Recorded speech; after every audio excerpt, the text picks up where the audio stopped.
حقیقت پلس کے معزز دوستو السلام علیکم۔ ایک عظیم گمنام مارخور کی داستان، کیپٹن قدیر شہید، پاکستانی ہیرو، ایک عظیم گمنام ہیرو کی داستان۔ دوستو، کچھ دن پہلے آپ نے سوشل میڈیا پر ایک روڈ ایکسیڈنٹ میں شہید ہونے والے پاک فوج کے کیپٹن کی خبر سنی ہوگی۔ آج آپ کو اس ہیرو کے ایسے سچے کارنامے بتاتا ہوں کہ سن کر آپ حیران رہ جائیں گے۔ مزید ڈسکس کرنے سے پہلے آپ سے گزارش ہے، چینل کو سبسکرائب کر کے بیل کے نشان کو دبا دیجیے۔ یہ انسان نہیں فرشتہ تھا۔ وطن کی مٹی کی محبت میں اس فرشتے نے خود کو مٹی مٹی کر دیا۔ کیپٹن قدیر کا تعلق ایک بہت بڑے زمیندار گھرانے سے تھا۔ خود کیپٹن قدیر 300 ایکڑ قابل کاشت اراضی کا ذاتی مالک تھا۔ سونا کا چمچہ منہ میں لیا پیدا ہوا یہ نوجوان جب بڑا ہوا تو وطن عزیز کی حفاظت کے لیے پاک فوج میں بھرتی ہو گیا۔ اس کے رشتہ داروں نے اس پر طنز کیا کہ جب روپیہ پیسہ کی گھر میں ریل پیل ہے تو نوکری کرنے کی کیا ضرورت ہے، تنہا پر نوکر بن کر رہو گے۔ یہ سن کر کیپٹن قدیر کا خون جوش مارنے لگا اور چیخ کر کہا، فوجی تنہا کے لیے بھرتی نہیں ہوتا، فوج تو وطن عزیز کی حفاظت کی خاطر بنتے ہیں، اور میں ایک ملک پر اپنا تن من دھن سب قربان کر دوں گا۔ یہی جذبہ لے کر یہ نوجوان فوج میں سیکنڈ لیفٹیننٹ بھرتی ہوتا ہے، مقابلہ کا امتحان پاس کر کے اور ترقی کر کے کیپٹن بن جاتا ہے۔ اس کا جذبہ دیکھ کر اسے خفیہ ایجنسی ملٹری انٹیلیجنس میں بھیج دیا جاتا ہے، جہاں پر مزید اسے بلوچستان خفیہ مشن پر بھیج دیا جاتا ہے۔ اس کے ذمہ یہ مشن لگتا ہے کہ بلوچستان میں راہ کا نیٹ ورک تلاش کرنا ہے اور دہشت گردی کو ختم کرنا ہے۔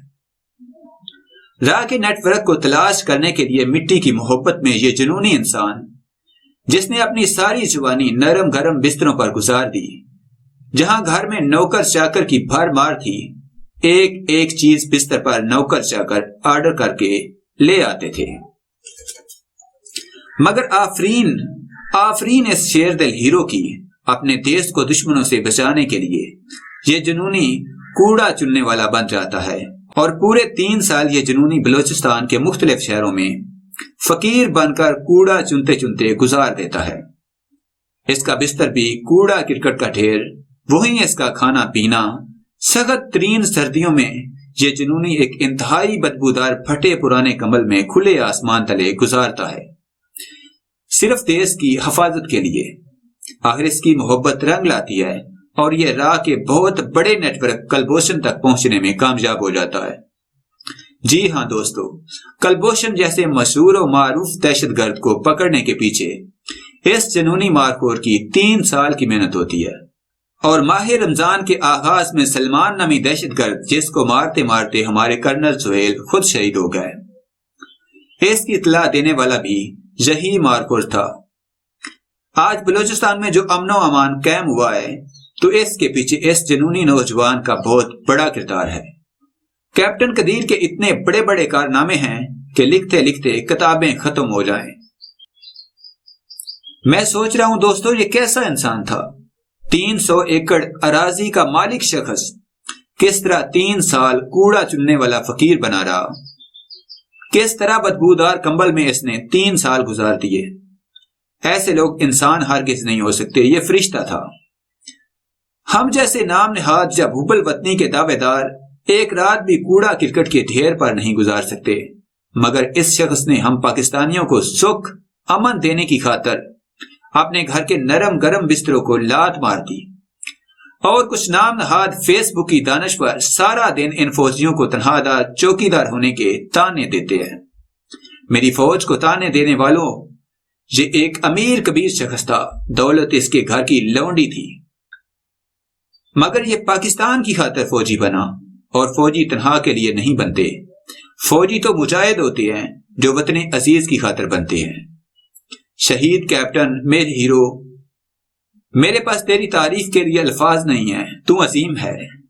ہاں اتنا کہتا ہوں، شہید کیپٹن قدیر جیسے مجاہدوں کے مٹی سے اٹے پوٹ چومنا آنکھوں سے لگانا میرے لیے بہت بڑی سعادت کا درجہ رکھتا ہے۔ میرے ہیرو، مرشد میری فوج ہے، میرے شہید ہیں۔ کیپٹن قدیر شہید آپ کے کارنامے تاریخ میں سنہری الفاظ میں لکھے جائیں گے۔ خاص طور پر کلبھوشن کو پکڑنے کے لیے جس طرح تو نے 3 سال کوڑا کرکٹ کے ڈھیر پر گزار دیے، اے پاک فوج کے شہیدوں، ہم پاکستانی تمہارے احسان مند ہیں، ہم یاد رکھیں گے، مت سمجھو ہم نے بھلا دیا۔ شہید تم سے یہ کہہ رہے ہیں، لو ہمارا بھلا نہ دینا۔ یہ ویڈیو بناتے ہوئے میں نے گھنٹوں لگا دیے اور بے شمار بار بلک بلک کر روتا رہا۔ بار بار میرے سامنے کیپٹن قدیر کی کوڑا کرکٹ والی تصویر گھومتی رہی۔ مٹی سے اٹے میلے کچیلے پھٹے کپڑوں میں بھی اس کی آنکھوں میں ایک چمک ہے، چیتے جیسی چمک، شہزادہ لگ رہا ہے۔ وطن کی مٹی گواہ رہنا، وطن عزیز کی خاطر ہم نے کیسے کیسے خوبصورت شہزادے قربان کیے۔ پاکستانیوں قدر کرو اپنے شہیدوں کی، اپنی فوج کو عزت دو اور فوج کے شانہ بشانہ کھڑے ہو جاؤ۔ اگر فوج کے شانہ بشانہ کھڑے نہ ہوئے، تو یاد رکھنا داستان تک نہ ہوگی تمہاری داستانوں میں۔ پاک فوج زندہ باد، پاکستان ہمیشہ زندہ باد، پاکستان پائندہ باد۔